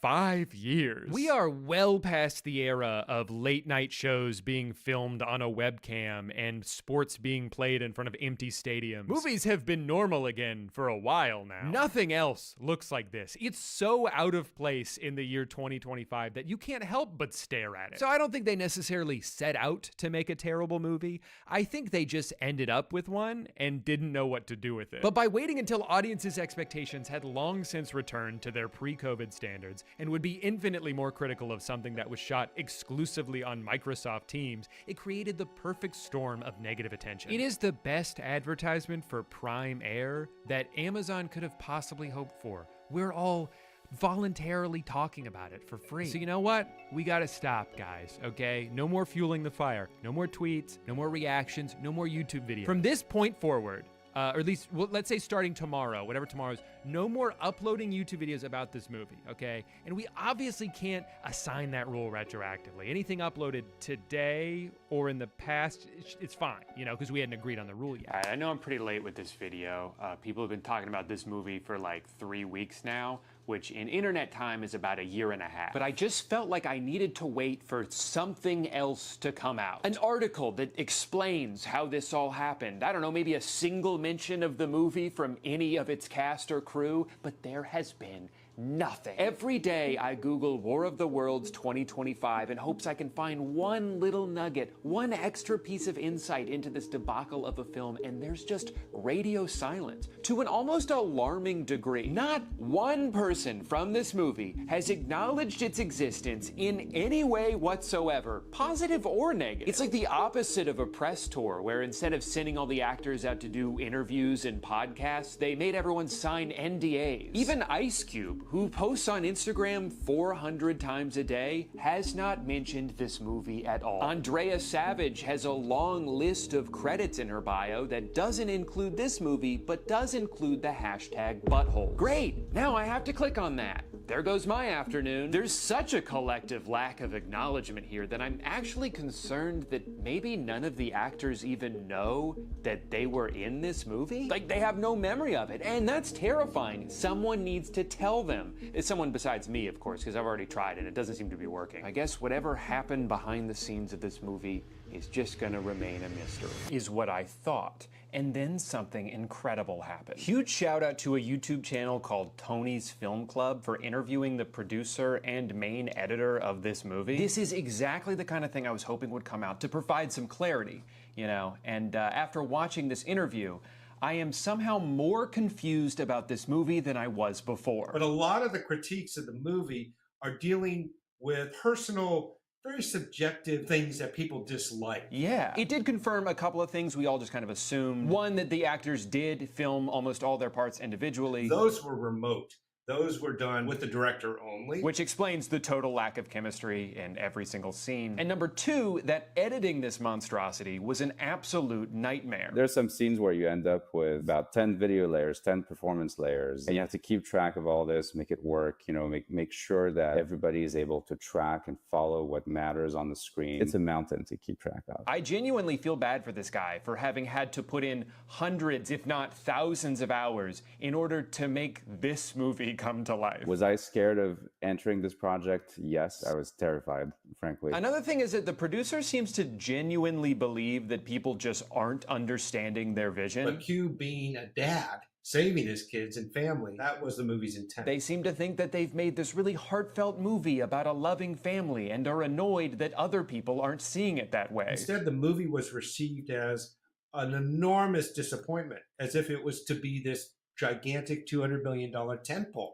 It was never intended for that. Got it. Okay, so then it doesn't matter that it was bad because it wasn't supposed to not be? From the critics' standpoint, they went into it expecting something much grander in scope, probably by way of the title being misleading War of the Worlds implies something gigantic. Yeah, and I think that's fair. Also, you knew that this was going to be the title the entire time you were making the movie. It's not like they dropped that on you last minute. War of the Worlds. But the real shock from this video is that apparently Amazon was not involved in the production of this movie at all. Was this one giant advertisement for Amazon? No, it wasn't. Amazon didn't see it until the movie was all the way done. The creation of Mark was simply because during COVID, who was bringing us all these products to keep us going? Amazon drivers. These individuals are heroes. And that's why we portrayed him as a bumbling idiot. Because he's so stupid. I mean, important. We wanted it to be recognizable that this is a part of society. Okay, I guess that explains Mark's character, but then what about the drone? The drone? We had to figure out, how do you get Ice Cube a USB stick with a virus ready to be uploaded when he's 2 miles away from where Mark is? Right, of course, and there's just no other way to do that. And the logo on the screen the entire time? There's the drone that Dave is piloting, and then there's the drone that Mark is piloting. It was very confusing for a time, the edit, when you didn't have the Primaire overlay. Okay, but what about the part where they spent like a full minute on Amazon's website? That was the only way that the drone, which was pre-programmed to deliver to the correct address, could get to Cube. Right, of course, and that's not the kind of thing that you could just take creative liberties on. If people saw you using an Amazon drone, but they didn't get to see the entire process of something being ordered online, they would be outraged. Yes. Okay, so that explains all that. What about the Amazon gift card? The Amazon gift card, I would like to address that. LA has a huge homelessness problem. But we wanted to also take the everyman who is not appreciated and give that person the opportunity to help save the world, which he does. Yeah, he does. Reluctantly, after being bribed. He is incentivized with a financial offer. And how do you get someone like that immediate money, cash in hand? Amazon gift card. It's the only way. So does this mean that after Amazon licensed it, they did not add any changes? They did not say, put our logo in here, anything like that? No. Nothing. Well, there you have it. They made this entire movie about Amazon saving the world, and it wasn't even because Amazon told them to. They just did it out of the goodness of their own hearts. I actually think that makes it worse. Amazon saw the Amazon character and identified clearly this would work wonderfully for them on their platform worldwide. And here we are, cut to 3 weeks later, and it's a smash hit for Amazon. For all the right reasons. Thank you so much for watching. Remember, if you didn't like this video, it's not because it wasn't entertaining, or that I was 2.5 weeks late to this whole trend, or that I'm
accessible than it's ever been. It's more democratic than it's ever been. And if recent trends continue, it will soon be more profitable than it's ever been. But also, doesn't it kind of feel like it's completely falling apart? Last week, 6 of the top 50 trending songs on Spotify were AI generated. If I was my daughter's age, if I'm looking at what musicians are doing now, I wouldn't want to do this. If you have a business model and that goes up 10, 15%, you're in a lot of trouble.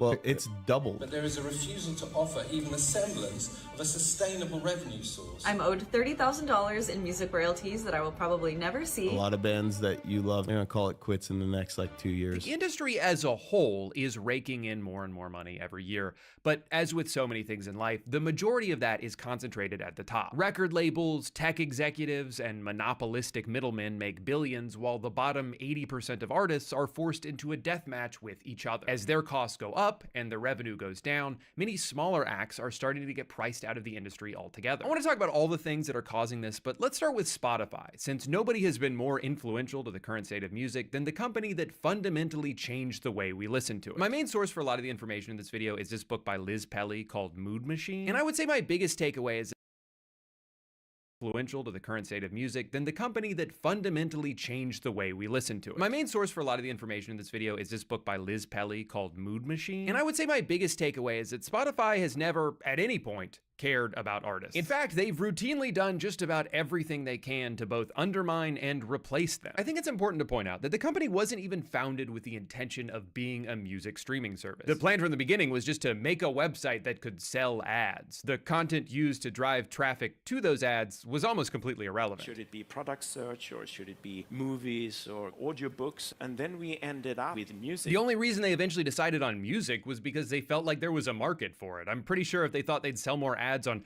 pictures of feet, then that's what they would have done. And maybe I'd still be subscribed. And I don't bring this detail up because this is my first day on Earth and I'm just now learning that businesses like to make money. I know that's usually the case. I just like to point this out because it annoys me how much Spotify's founders have tried to retroactively apply this nobility to their cause. I did this not because I thought we could make a ton of money. I did this because I cared about the problem, right? I cared about music and I cared about compensating artists fairly. The problem was to distribute music, not to give you money. Guys, we were never trying to profit. We just wanted to save the music industry. And I swear, we're gonna start saving it any day now. To be fair, it's easy to overly romanticize the time before music streaming apps as if back then everything was working perfectly and artists were just raking in revenue left and right. 20 years ago, the industry was struggling. Piracy had become a huge problem. Once people realized they could download a band's entire discography for free, why would they keep spending 99 cents just to buy one song? And unless the plan was to arrest millions of teenagers for using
torrent, the most realistic way to counteract this was to create something just slightly more convenient in comparison so that people would see the value in paying for it. The problem for Spotify was that even while that income grew exponentially throughout the early 2010s, they just weren't able to keep enough of it for themselves. Sure, the only reason people use the app at all is to listen to the music that artists put on it, but that doesn't mean they should get most of the money. I won't rest until the guy who said, "What if we put Napster on phone?" is worth $10 billion.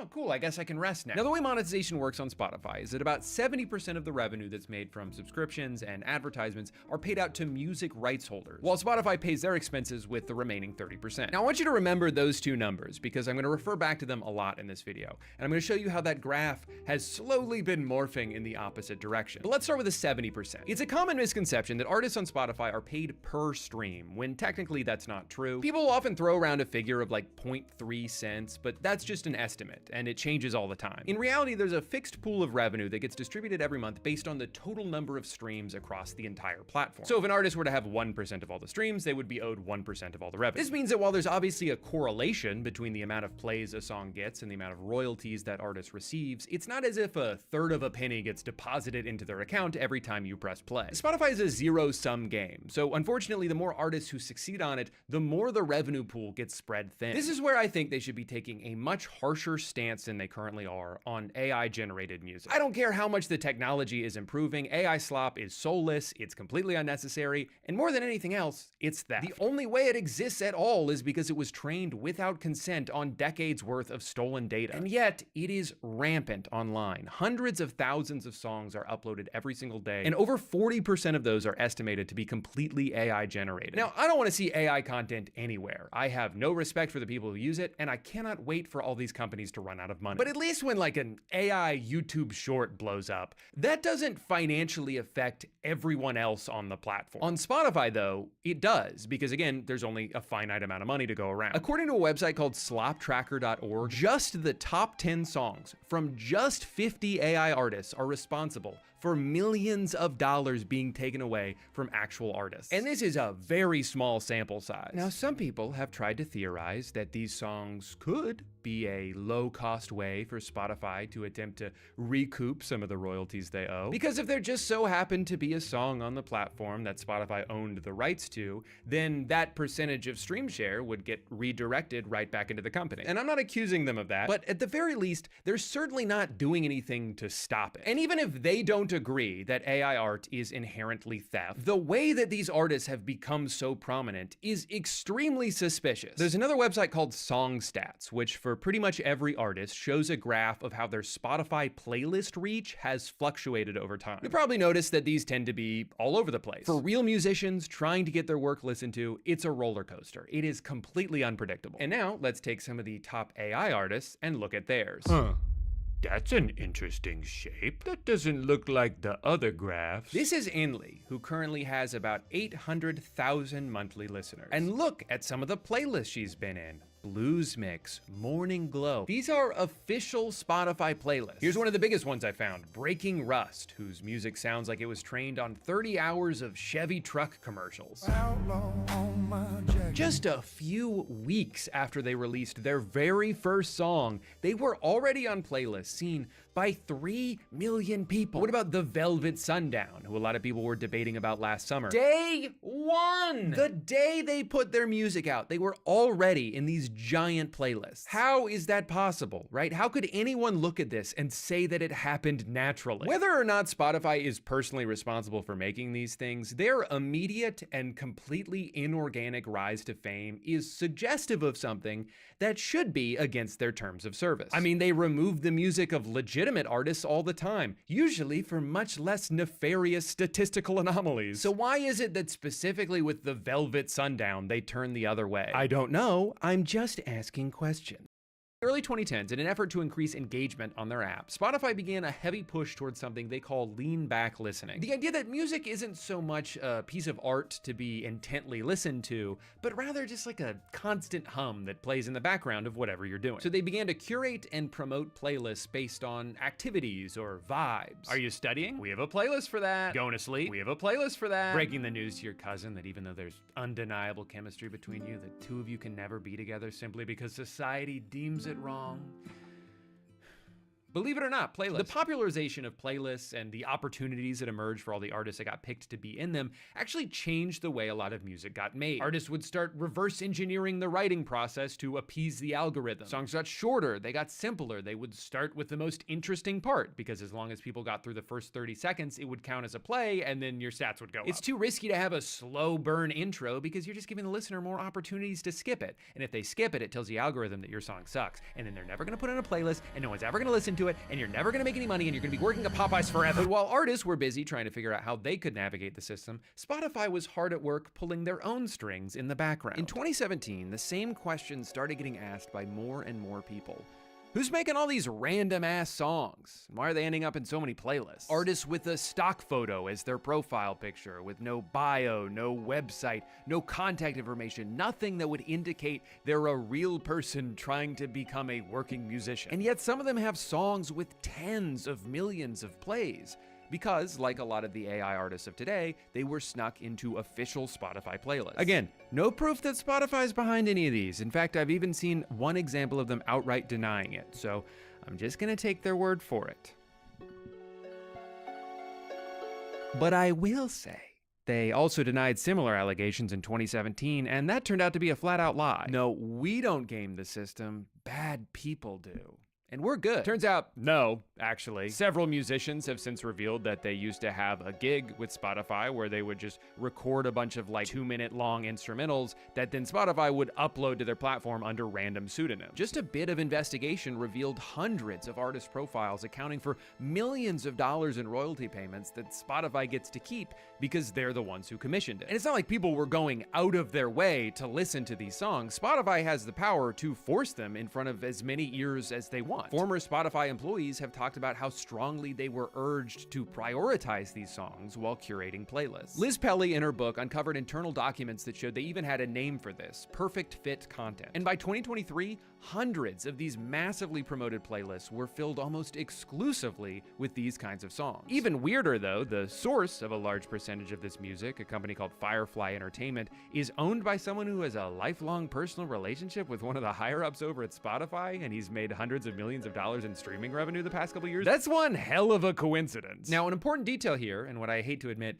makes this kind of a smart move on their part, is that the playlists they did this on tend to serve as background noise. So not only are people less likely to notice if a song is not as high of quality, but by nature, these playlists are designed to be listened to for way longer than you would an actual song by an actual artist. Let's say one of your favorite bands just released a new single and you love it. Over the course of a couple weeks, you listen to it like 100 times. But also every night to fall asleep, you put on a gentle ambient piano playlist and let it run for 8 straight hours into the morning. Well, unfortunately, that means that at the end of the month, about 99% of your subscription revenue has contributed to a bunch of anonymous, faceless stock music that you weren't even awake to hear, and the remaining 12 cents goes to your favorite band for them to spend however they want. It's not like real musicians don't make this kind of music. They used to get picked to be on these playlists. This used to be a huge source of traffic and revenue for all of these small independent artists that Spotify pretends to care about, but now they've all been cast aside. They used their music to popularize these playlists before slowly replacing them with songs that they own the rights to. In 2018, they wrote a blog post about this instrumental guitarist named Lance Allen, whose life was changed when one of his songs got picked up by Spotify's Peaceful Guitar playlist, and within a couple of months, he had started earning enough revenue from streaming to pay his mortgage and even buy a new car. He was propped up by the company as an ultimate success story, a personification of this new era of self-sufficient musicians. Now, they ran this blog for 2 reasons. One,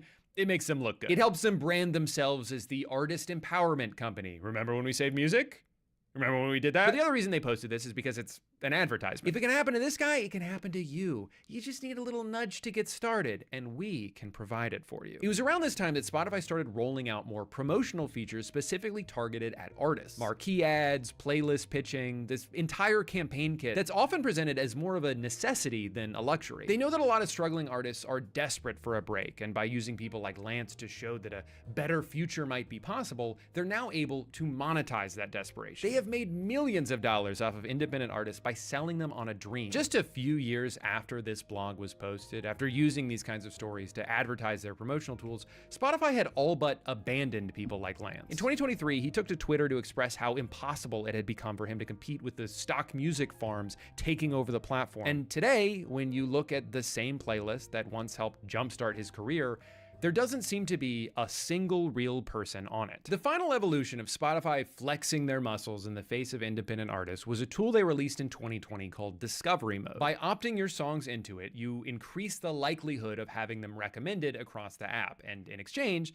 Spotify gets to keep 30% of your revenue. Pretty quickly, a lot of people in the industry were comparing this to something called payola, a common practice in the 1950s where labels would bribe DJs under the table to play their songs on the radio, gaming the system and making people think they were way more popular than they actually were. Payola became the subject of a bunch of lawsuits, investigations, and even arrests before being outlawed in the 1960s. But like a lot of things that used to be illegal, just give it enough time and someone will find a loophole to make it okay again. The argument that Spotify makes to try and differentiate their program is that you don't have to pay any money up front. You pay on the back end, so it's different. But it works exactly the same way. The order of the transaction doesn't really matter when they've gone on record to brag about how many artists they've gotten to sign up for it and how many hundreds of millions of dollars they've retained as a result. But first, let's talk payola.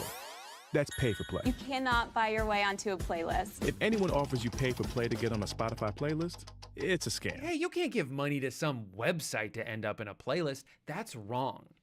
If you want to get in playlists, give that money to us. It's a scam. Now, you might have been thinking through the past couple sections, Drew, this is all very interesting, and you're looking weirdly handsome today, but I don't listen to Spotify playlists, so none of this affects me. And it's important to point out that the algorithmic boost given to these songs applies to every method of discovery across the app. So that could be autoplaying after you finish an album, any radio mix from a song or artist, your Discover Weekly, your daily mixes. Hell, even if you just accidentally click the shuffle button twice and turn on this stupid feature, you are being served songs at a disproportionate level. Even though Spotify has long been putting less emphasis in their officially curated playlists and more in their individually generated ones, they're all still made using the same algorithm. An algorithm that is increasingly being influenced by pay-to-play. It's honestly kind of crazy that Spotify is able to monetize the same product in both directions. Listeners have to pay in order to hear music that artists have had to pay in order to be heard. They created a problem in order to sell you the solution. Discovery Mode is often described as a win-win for everyone,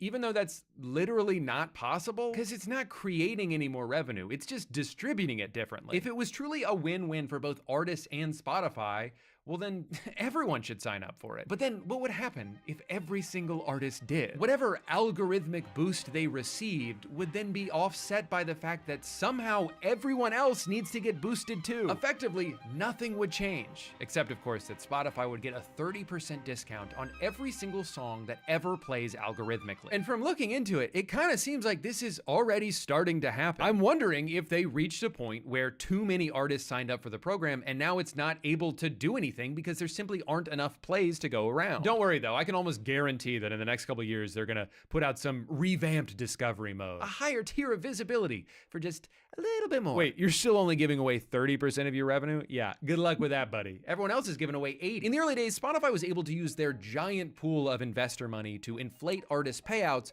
to make it seem like it was worth putting their music here. And so they did. Everyone did. And now they don't have to overpay to convince people anymore. Artists are gonna come here no matter what. They have to. The industry runs through Spotify. Their subscribers have multiplied to unfathomable numbers, while the cost of that subscription has increased every 14 months like clockwork. And yet, individual streams for independent musicians have never been worth less. And now we're at the inevitable part of every tech endeavor's life cycle where the priority moves from gaining market share to strictly profitability at all costs. So they will continue to cut corners and underpay for content and inshitify their product, hoping you're too loyal to take your business somewhere else. Meanwhile, their CEO, who is richer than any musician in the history of the world, has used that fortune to invest over $500 million into a company that makes strike drones for the military. In a world full of terrible corporations run by awful people, Spotify seems determined to vault themselves up to the top of that list. And yet, when it comes to music, they're still not even the biggest source of evil. Historically, music has always been a top-heavy, exploitative industry. Young artists would get signed to aggressively long contracts that they didn't fully understand until years later when it was too late because they were trapped in it. In the 1990s, Prince went through a years-long public dispute with Warner Brothers over creative and monetary disagreements. It got so bad that in protest, he changed his name to an unpronounceable symbol. The label tried to use his publicity stunts to frame him as this like spoiled, crazy diva, but he was just fighting to be paid what he was worth. Sure, he was was making a lot of money, but it still paled in comparison to what Warner was profiting off the back of his labor. And when he was finally able to get out of that deal and self-fund and self-promote his own work, he proved that he had been getting screwed over because he made infinitely more money even on tours and albums that were less commercially successful. In 2007, after their record label was unwilling to renegotiate with them, Radiohead put out their In Rainbows album online using a pay whatever you want model, even if the amount that you wanted to pay was $0. And yet, they made more money distributing it this way than they had from all of their previous records combined. But it does beg the question, what the hell kind of deals were these guys signed to where they could sell millions and millions of albums and barely see any money from it? Well, for starters, it wasn't uncommon for artists to be owed a single-digit percentage of the revenue made from their work. Not that they owe 5% of it, right? That's how much they get to keep. Even on the high end, that number tends to be about 15. When you first sign that deal, though, you're not worried about that because the label is gonna lure you in with a number that blows your mind at a time in your life when you're probably broke. So when they offer you an advance of, say, $250,000, you're gonna say, do you have a pen? Where can I sign? And you're made aware that that money isn't actually yours to keep, that it's just a loan that you have to pay back, blah, blah, blah. Yeah, whatever, you'll figure all that out later. For now, what matters is you're confident in yourself and that number represents legitimacy. You made it. You are a professional musician now. So you go and record the album while renting a lifestyle that you're not yet able to afford. And if you're lucky, that album does well. Really well, actually. You sold 500,000 copies. Your music has already generated $5 million. Great, I'll take my 15%, I'll deduct the advance, and I've got a pretty sweet payday for myself. Well, not so fast there, Rockstar. We're not done subtracting. The advance wasn't the only loan. Every single resource we provided to you needs to be paid for as well. The deal was you had access to them, not that you get them for free. So we're just gonna make a few small adjustments, and before you know it, you somehow owe more debt than the amount we loaned you to start with. With each subsequent album, you only fall deeper and deeper into financial ruin. And you're one of the successful ones. But as bad as this is on paper, it's usually even worse in practice. Because oftentimes, the other companies that you as an artist are forced to do business with are also owned by the record label. So per the contract, we're able to deduct certain production costs before we calculate the amount that you are owed. Well, the thing is, we actually own the factory that produces all your CDs. And so the price for that is, how do I put this? Whatever we want it to be. We can say a bunch of them broke, we can print and sell records we never even tell you about. Dude, we can pull numbers out of our ass. The more money you earn, the more deductions we'll come up with to offset. And this process is never an accident. It's very much part of the business model. For example, back in the 40s and 50s, vinyl records were pretty fragile, which made them susceptible to breaking or scratching in transit. So to account for this, there would generally be a flat, like 15% reduction in revenue owed to the artist. Now, if common sense were to be applied, you would think that as the industry moved away from vinyls and into nearly indestructible CDs and cassettes, that this charge would go away. It did not. Even into the digital era, where we're talking about MP3 files, many of those breakage fees were still incorporated. It is total nonsense. It is highway robbery. An accounting firm that was referenced in this book, who was responsible for thousands of audits regarding hundreds of millions of dollars in royalties, could recall only one time ever where the audit revealed that it was the artist who owed money to the label. I can't believe they just kept making the same error over and over again, and it always worked out in favor of the labels. That's crazy. There's so many coincidences in the music industry. But we're still not done, because even then, they're not just gonna give you that money back. They're gonna look you in the eyes and say, what are you gonna do about it? Sure, if you're successful enough, you could try to take on a lawsuit and fight a battle that, best case scenario, could earn you a decent settlement, but most likely you're not gonna wanna do that because they have all the resources in the world to out-lawyer you and waste all your money until there's none of it left. So they'll offer a fraction of what they owe you and hope that it makes you stop whining. But be careful, you might have pissed them off.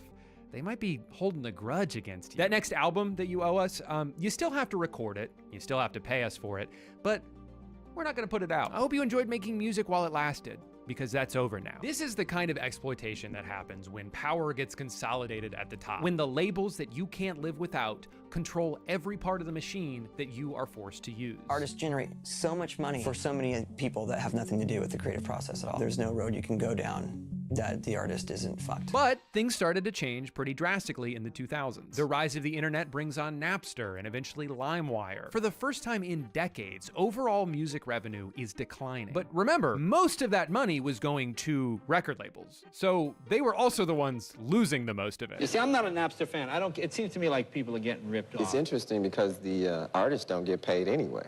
Piracy may have been bad for the music industry, but in a way, it might have ultimately been a good thing for musicians because it caused a long overdue disruption. It took power out of the hands of people who'd been abusing it. Then social media starts to take over. Suddenly fans can talk directly to their fans on MySpace. They can post about their shows on Facebook. The labels are now losing their status as the gatekeepers. Many of the marketing tools they offered, the things that they were able to justify taking 99% of your money for, were kind of becoming obsolete. Fast forward to today, anyone can upload music to a streaming service. Anyone can build a fan base. And in fact, a label won't even think about signing you unless you've already built a pretty big following online. But then at that point, it's like, what do you even need them for? You've done the hard part. They're probably just gonna swoop in, take as much of your money as they can, and then drop you as soon as your fans move on to someone else. So then the question is, how are they still able to get away with it? I thought we democratized the music industry. How do the labels still have so much power? Well, this is where record labels and Spotify intersect. Now, when you talk about record labels, there's a whole bunch of them, but there's really only three conglomerates that matter. Sony, Universal, and Warner, sometimes referred to as the majors or the big three. Thanks to their obsession with gobbling up every single thing they come into contact with, they now own about 70% of all recorded music in history. I cannot emphasize enough that anybody who tried to do what Spotify did, which was to put every song ever made in one place for a small monthly fee,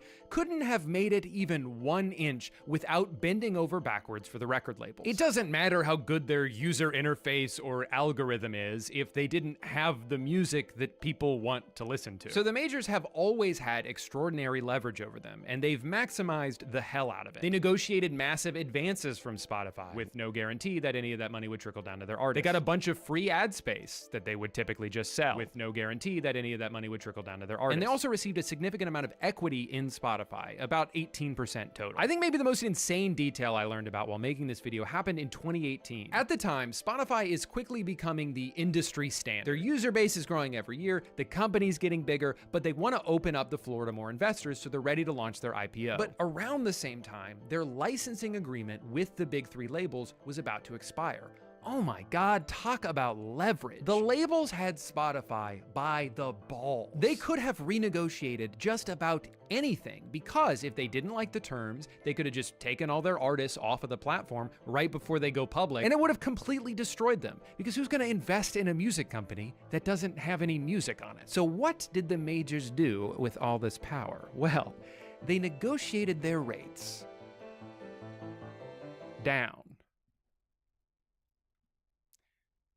They asked for less money. Why would they do that, you're asking? Are they stupid? Well, we need to refer back to that pie chart from earlier. Now, even though most of these royalties end up going to record labels, some of them end up in the disgusting hands of independent artists. And we hate them. Their greed is ruining an otherwise perfect business model. But then even the money that does go to the record labels has to be shared with all of our stupid artists. And we hate them just as much. Sure, we've already made it so it's as small of a percentage as it could possibly be, but it's still not nothing.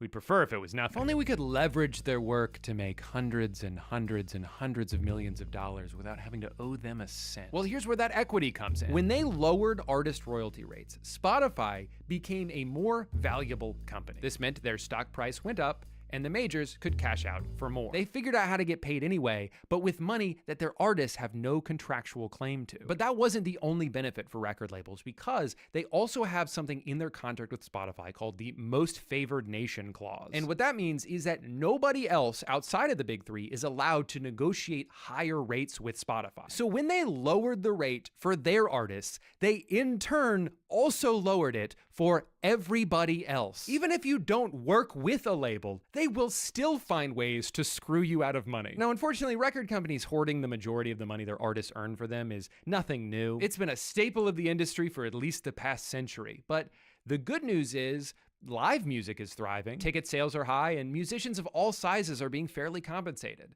At least according to an article I just read from March 9th, 2020. Wait, let me make sure nothing drastic has changed since then.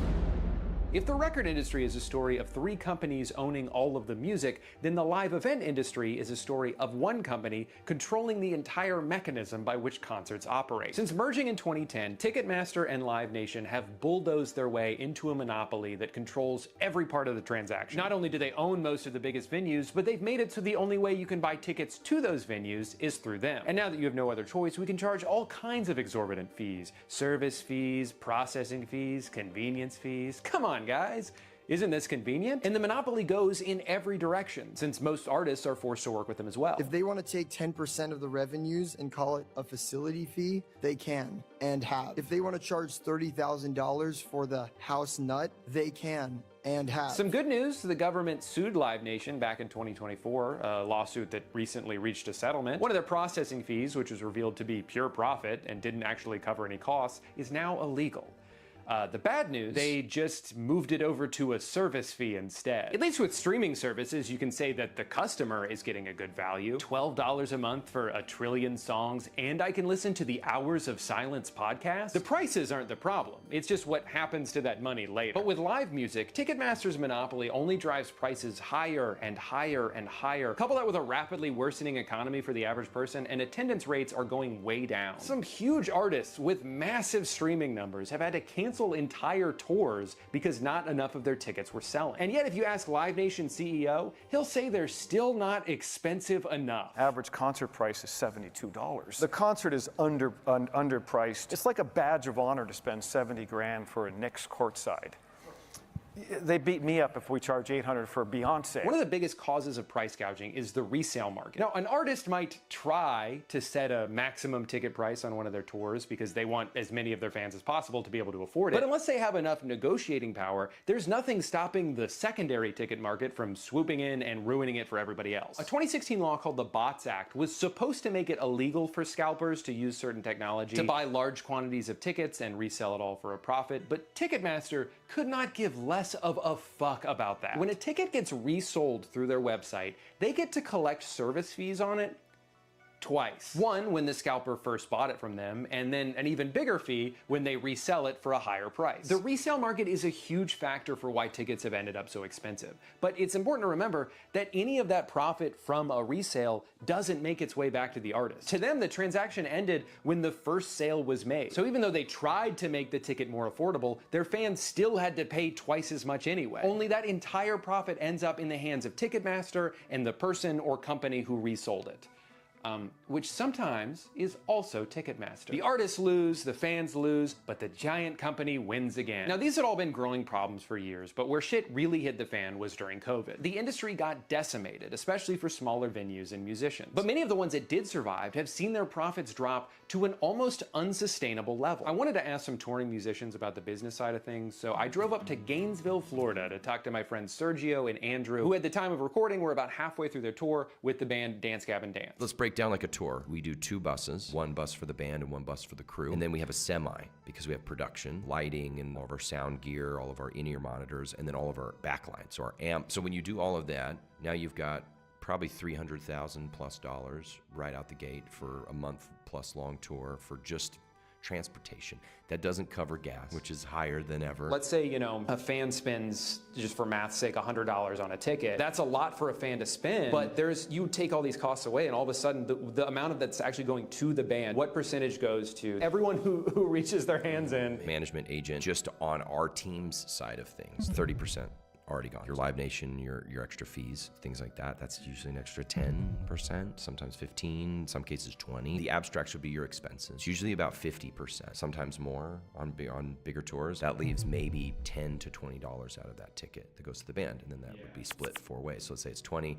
If there's 4 members of your band, you're each getting $5. Now, Dance Gavin Dance is doing well for themselves. They're one of the bigger touring bands out there right now. But by extrapolating this cost structure out to most bands that are a fraction of their size, you can see how it's becoming increasingly difficult to turn a profit from touring. And that's kind of a problem, because historically speaking, that's where most of their money is supposed to come from. I'm nervous for the future of the industry for the same reason that I'm hopeful about it. People are always gonna make music no matter what. It's an intrinsic part of our lives. It's one of humanity's oldest art forms. Most musicians would make music for free. They would do it even if they lost money. It just sucks that a lot of people know that, and so they seem determined to make sure that they do. I think the best way to support musicians, especially if they're independent, is to try to buy directly from them. Bandcamp is a great way to do this. Your money's gonna go a lot further there than it is on streaming services. But also physical versions of music, CDs, vinyls. I love collecting vinyls. I've been doing it since before I even had a record player. Nobody wants to sell you objects anymore. They just want you to sign up for a cloud subscription service. But I like owning physical objects that I can touch and look at and that represent a piece of art that I love. The fact that I can also listen to it is kind of just a bonus. Streaming can be great for music discovery. I mean, sometimes it's nice to just have a machine play a bunch. It can be great.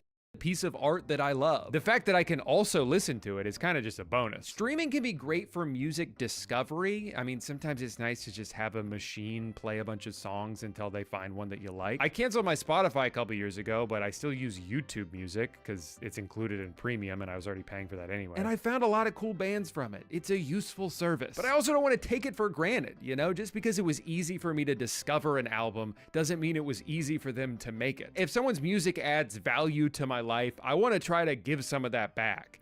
And I don't think the 2 cents they're getting for my subscription revenue is gonna cut it. Now, what I wanted to do for this video was secretly put out some of my own music and document the journey of trying to be an independent musician in 2026. But obviously, music takes a lot of time. You gotta learn an instrument, you gotta write something, you gotta learn how to record it, you gotta put it out, you gotta figure out what the hell DistroKid is. It's not the kind of thing you can just pull out of your ass in a couple of months, you know?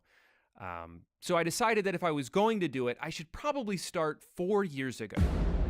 In 2022, my friends CJ and Julian asked me if I wanted to go jam with them in a U-Haul storage unit, and I said, sure, why not? Even though I knew why not, because the thought of playing guitar in front of other people made me want to shit my pants. But I also knew that sometimes the only way to grow as a person is to do stuff that scares you.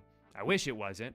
I wish you could grow just by playing on the computer. But pretty soon we started practicing once a week and then twice a week. Then our friend Kevin joined the band, which meant that Julian and I could both play guitar instead of taking turns pretending to know how to play bass. At that point, we had already written a bunch of songs, so we decided it was time to play them in public. Made me want to shit my pants. The first show we ever did was an open mic at a kava bar where for some reason I wore the shortest shorts that I own. Our next show was at another kava bar where we were way too loud, and then we played a hardcore show where we were way too quiet. This show was a nightmare for me. Nobody liked our music. I said thank you like 100 times, and during the last song, which was supposed to be like our big heavy closer, I was getting so much feedback from my amp that I had to turn off my distortion pedal, and then no one could hear me. And since our music is instrumental, it's kind of important that people can hear the instruments. I left that show questioning my entire existence.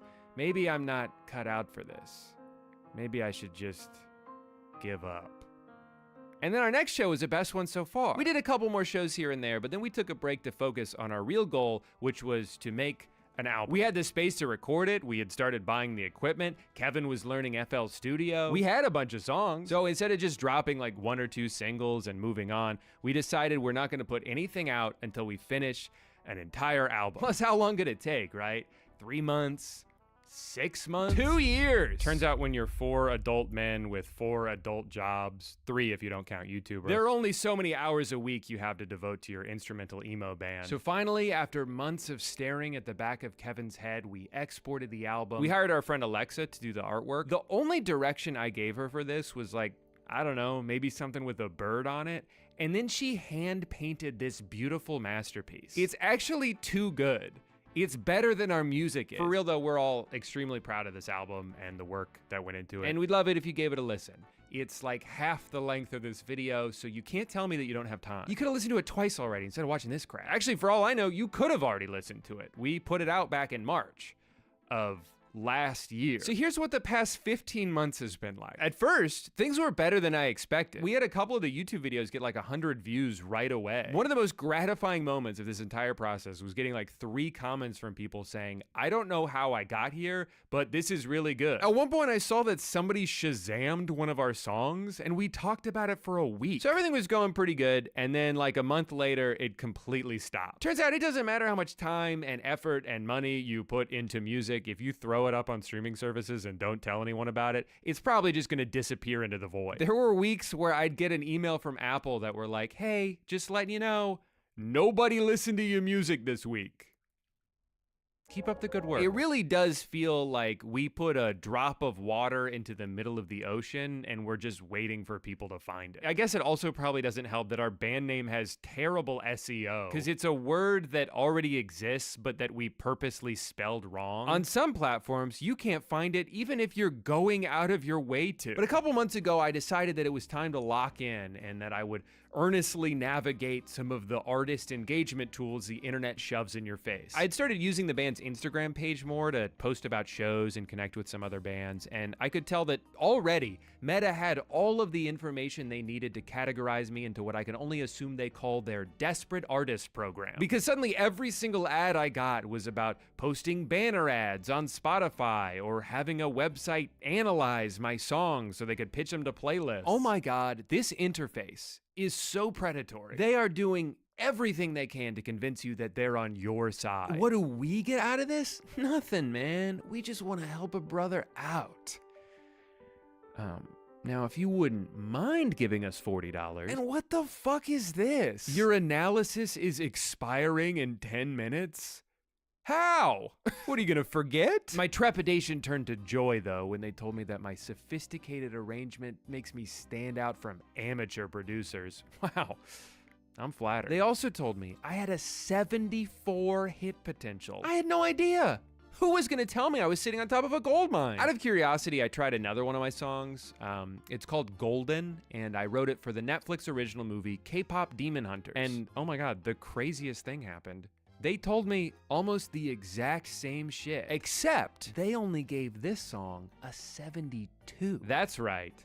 My instrumental guitar band has more commercial potential than the 7th most popular song of 2025. Well, I guess that confirms it. They're just lying to me to try and get my money. Or they're telling the truth, and I'm gonna perform at the Grammys. Better get my credit card out just in case. Before I fully give up on this website, though, I do want to try one more track. It's kind of niche, it's a little vulnerable, but I'm just curious to see if maybe somewhere out there's an audience for it. It's called 1,000 Farts, and it's an hour long. And would you look at that? This one has the highest score so far. This could very well become the most popular song ever made. The more I engaged with these ads, the more it confirmed that I was interested, and then any future ads I got seemed like they weren't even really trying that hard. Yeah, we actually don't know anything about your song. But just give us $100. Come on, what's the worst that could happen? You die? I don't think that could happen from this.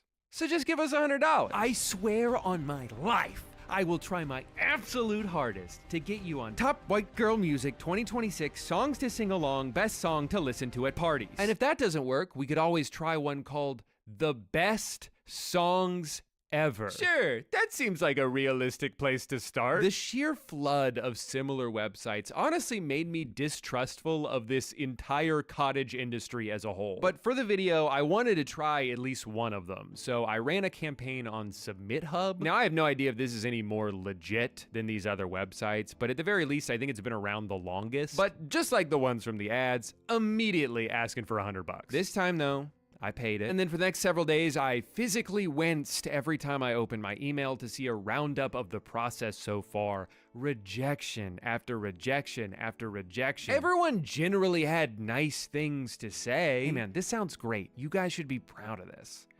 I'd fucking kill myself before putting it on any of my playlists, but good luck. I'll give SubmitHub a little bit of credit for at least being transparent. You can see exactly how the curators listen to your song. The problem though is that in some cases, how they listened to it was barely at all. I also realized in hindsight that I probably shouldn't have let them auto-pick the curators after guessing my genre. And I should have tried to find playlists with music that sounds similar to me and then manually targeted those. But at the same time, the one playlist I feel like we probably had the best chance of getting on didn't even listen to half the song or give any feedback. And this cost me money. I had to pay this person. The low point of this process for me was when SubmitHub emailed me an AI summary of all my rejections. I also could have just copied and pasted them all into Grok, but thanks for doing it for me, I guess. Not really sure what I'm supposed to do with this. None of these people wanted our song. What, am I gonna frame this on my wall? Yes. For a little over $105, I ran a couple of decent meta ads, received entrance into one playlist that will, at best, net us a handful of streams, and I got a ChatGPT summary of everything I'm doing wrong. Now, I'm not saying that my bad experience should discount all of these services entirely. Obviously, it works for some people, some of the time. But it sure seems like this is just yet another opportunity for one more pair of grabby hands to lunge towards your pockets as you try desperately to make waves in an endless ocean of content. The more oversaturated music gets, the more common these kinds of websites will become, and the more people who will try to profit off your optimism before it runs out. Getting anybody to give a shit about our music felt impossible, but at the same time, it didn't really bother me that much. Because we didn't make this music with the hopes that it would, like, go viral. We made it because we wanted to. We wrote the exact kind of music that we like to listen to. This album only exists because we made it exist, and no amount of rejection emails will ever take that away from us. A lot has changed for us the past year. Julian left the band, and we've had to kind of reconfigure as a three-piece, but we're still writing a lot of music, and we still play shows every so often. If you want to see more of what we end up doing, follow us on Instagram. We also have a YouTube channel that I'm going to post some playthroughs on, and I'll probably throw some other random shit out there too, so subscribe if that's something you're interested in. I do have to mention, though, the incident. On May 27th, we played a show at Will's Pub. We were opening for a really cool band, I Met a Yeti. It was an awesome night. Everyone had a great time.